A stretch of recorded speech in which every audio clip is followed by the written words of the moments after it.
In this video, I want to show you how to use your Logitech M100 mouse with your PC or Mac computer. So it's quite easy. This is a wired mouse. All you have to do is to connect it on the side of your computer. Now, most computers these days won't have a USB type A port, so you'll need one of these adapters, which is a USB type A to USB type C. Simply connect, and now you have a USB Type-C port, a connector, sorry, and you can connect it on the side of your Mac or PC computer right away without any software needed. It will start working and you can go ahead and use it.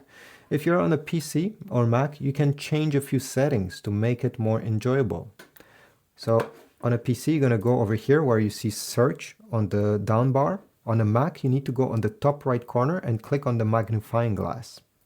All you have to do is to type mouse, and you're going to see mouse settings appearing.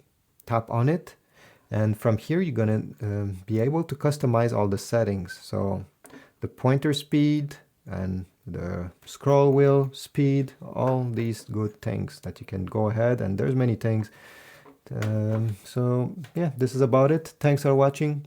Please leave a like, comment down below, subscribe, and I'll see you in the next video.